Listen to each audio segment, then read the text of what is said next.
For you for another episode of Oro Culture. Siyempre kasama pa rin Brian ko na. And guys, ito usapang CRV tayo mga koto. Ako very curious na ako. So tara, check na natin. Sir, sino po sila sir? Hi, ako nga pala si Eric Cao, owner na itong CRV 2000 Sound Cruiser Edition na Performa Spire. Okay, yan mga koto. Tara, may ano po, may roof box pa din na. Tama ba Sir Eric? Okay, Boss Eric, ako excited na ako. Boss, okay lang po ba? Check natin interior, exterior, tsaka engine bay. Okay lang po ba boss? Okay na okay, Brian. Sige. Okay, so ayan, pagbubuksan muna tayo ni Boss Eric dito. Boss Eric, syempre bago tayo magsimula dito sa interior, boss, paano ba nagsimula si Sir Eric sa pagkokotse, boss? Sige po. Actually, nag-start ako magkotse since medyo matagal na din siguro mga college days. So nag-start ako sa Toyota Small Body. Then after ko mag-Toyota Small Body, nag-Toyota BB. Tapos eto, nakuha ko siya mga 2 years ago. Tapos yun, na-inlove kasi ako sa kanya So most of my friends kasi nag-switch na din sa CRV. So yun, na-engage yung mag-CRV. So binenta yung Toyota BB, then kumuha ng Honda CRV na yan. At more burn to ba? Oo. More burn pa ba Sir Eric? Pero siguro konti na lang din. Konti na lang. Pero, medyo konting accessories na lang. Yan, okay. Okay. So Eric, ako syempre excited na ako boss. Okay lang, samahan nyo ako sa interior boss para makita natin boss. Okay? Okay, sure. No so tara, check natin. Boss Eric, ano bang meron dito sa interior po natin? Sige, boss. Actually, sa Performa Inspired, yon ang ginawa ko lang sa kanya, palit ako ng steering wheel, CRV steering wheel, then Performa gauge, then JDM climate control, tapos ito pina carbon fiber ko. Ayan. So lahat ng vents niya naka carbon fiber. Carbon load din na to, Boss Eric. Then mga Honda Access na ETC, then Razo JDM pedal, mga switches, mga JDM switches na Performa switches, yan. Halos lahat ng Performa switches na dyan. Dito na, okay. Then black siya, kasi performance. Yun, Then tweeter pads, Honda Access tweeter pads. Ito talagang meron na talaga ng boss. Oo, sa Honda CRV na Sound Cruiser, ito originally meron talaga siya. Okay, pero hindi ganito itsura. Hindi, ganito talaga. Ganito rin talaga. Ganito na talaga yung itsura niya, origin. Okay. Pag yung talagang stock na Sound Cruiser, ganyan, makuha mo siya na ganyan. Pero yung mga ibang nag-JDM inspired, yan, pinapalitan nila yan para all the way JDM na talaga. Tama. Yan. Okay, boss. Ito dito sa ibabaw natin. Shade shoulder, then dual vanity. Okay, yan. Ito yung Broadway na sobrang laking Yan, boss, no? rear view mirror. Rear view mirror. Then outside temp na JDM clock. Yan. Yan. Ayos. Then ito yung center arm control, armrest control, armrest. Yan. Okay. Ito boss, tama ba? Ito hiwalay ito, di ba? Oo, hiwalay siya. Hiwalay pa to, no? Oo. Kung makikita mo, iba yung niya, yung fabric niya. fabric niya. Okay. Yan. Ito boss, yung matting nila boss. Matting, black matting ng CRV Performa. Then, ito yung JDM player. Yan, oo. Tapos, step seal. Okay, yan. Ito, rear pops na rin to no? Yan. Yan, no? Sana naman, Boss Eric, baka meron kang dyan. Diyos ko. Okay, ito boss, yung upuan pala natin boss, upuan. Then, yung upuan ko, pinalitan ko siya ng JDM bracket. Para katulad sa mga Performa or full mark na nahihiga na siya. Yan, ganyan siya. So ito, parang kauna-unahan ko nakita sa lahat ng mga naka-CRV na yan, na ganyan. Parang ako lang yata gumawa yan. Ganyan na. Hindi ko lang sure. Tapos ito, Honda Access na dome light. Dome light. Tapos yan, yung Kenwood na overhead speaker. Okay. Yan, originally pag yung Sound Cruiser din talaga makukuha mo yan, meron na yan. Meron na. Ito boss, galing Sound Cruiser. Ito Sound Cruiser. Oo, Sound Cruiser. Yan. Original Sound Cruiser Yung pala, talaga siya. ayos. Yun, kasi merong mga nagbebenta dati nung nakita ko siya. walang mga ganyan eh, kulang-kulang siya eh. Kulang. Oh, so naganap talaga ako yung talagang kompleto na. Kompleto ano, na. Lalo na tong upuan na to. Oo, boss. Type yung upuan, Parang boss, eh, oh. one of a kind din na yung Oo, upuan. iba rin talaga ang ganda, no?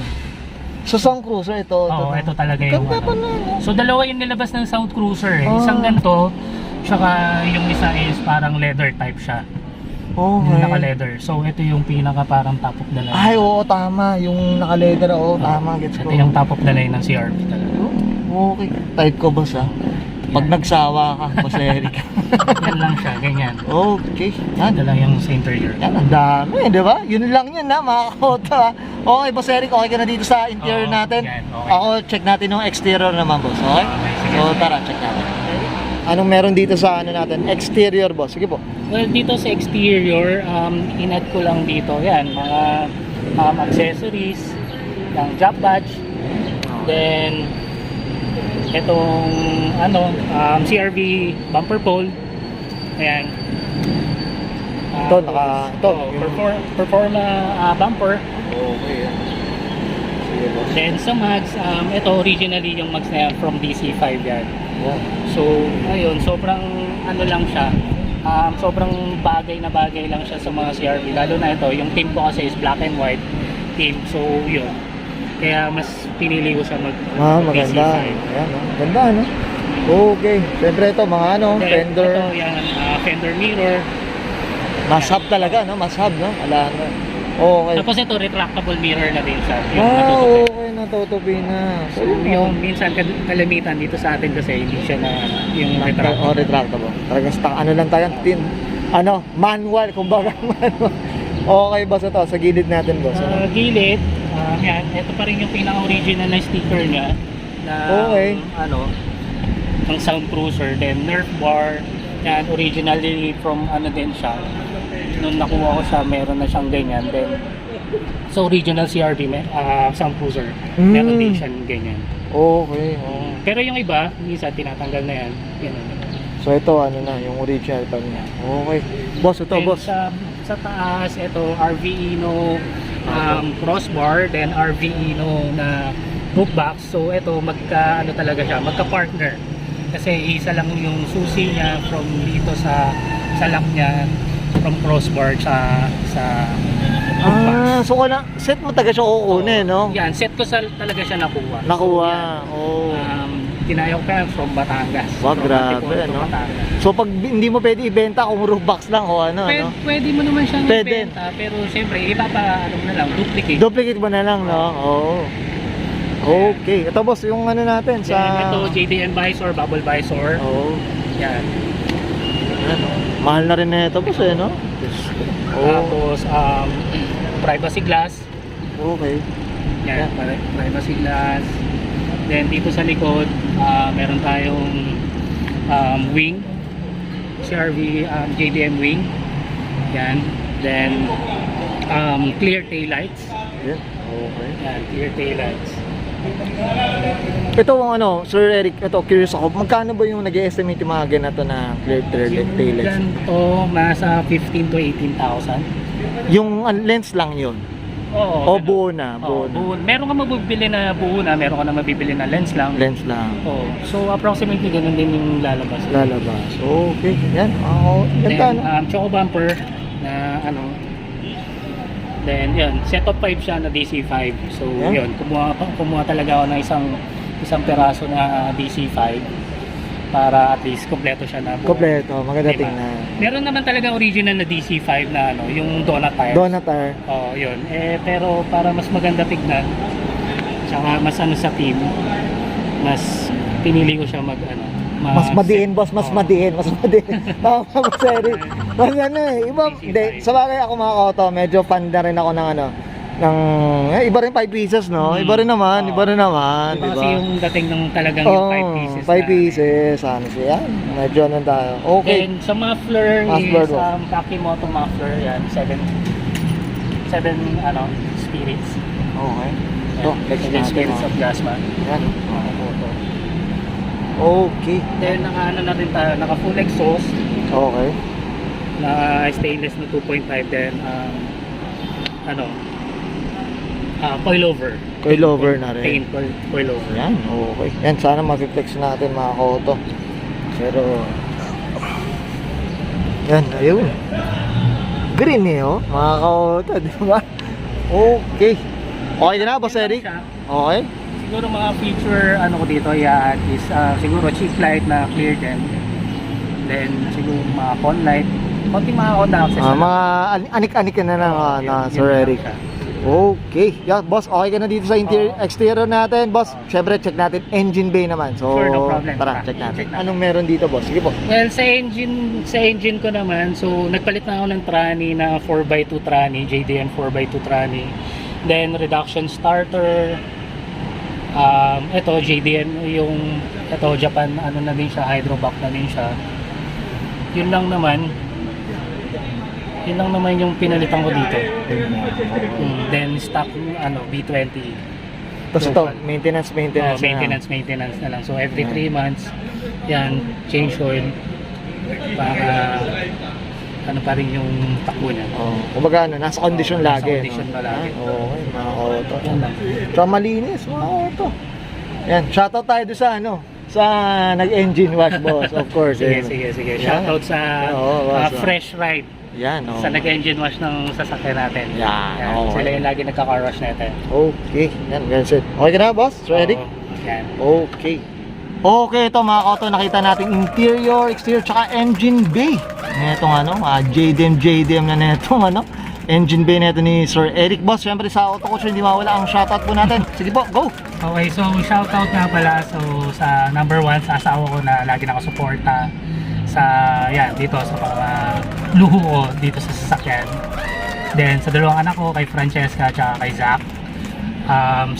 Sa shop na nagme-maintain nito sa T-Factory, kay Boss Tats.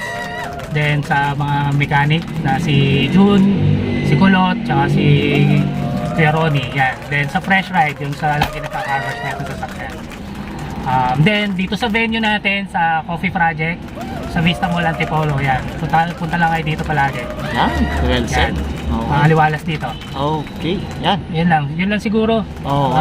Boss, mga tropa nilang nanonood sa kanila, boss, no? I'm sure Yun nga pala, yun sa mga tropang CRV Club natin. CRV Club Philippines, then CRV Rizal. Then kay Autofocal, kay ARN, yan, dyan tayo kumukuha ng mga parts natin. Then kay JJD, yan. Then kay Boss RJ, then kay Boss Neil. Yan, Dyan tayo mga laging kumukuha ng mga parts. Yan, So kung may mga kailangan ng parts, yan, PM nyo lang sila.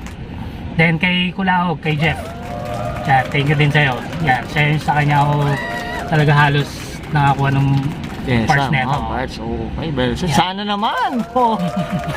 May makuha din tayo, Boss Eric. Okay. PM nyo lang sila. PM lang, mga auto. Well said, Sir Eric. Boss, okay ka na? Okay, sige. I'm sure at may many to mention pa. Tama ba, Boss Eric? Siyempre, masandan dikit natin. Sobrang dami, pero hindi na natin. Kilala nyo na. Isa eh. Kilala nyo na daw. Lahat ng mga tropa natin dyan. Okay, well said. Okay. So, Sir Eric, guys, this is Brian Cunan and Sir Eric Cao para sa 2000 Honda CR-V Sound Cruiser JDM Performance Team, and this is Auto Culture. Alright, thank you. Mga ka-auto, nandiyan pala kayo.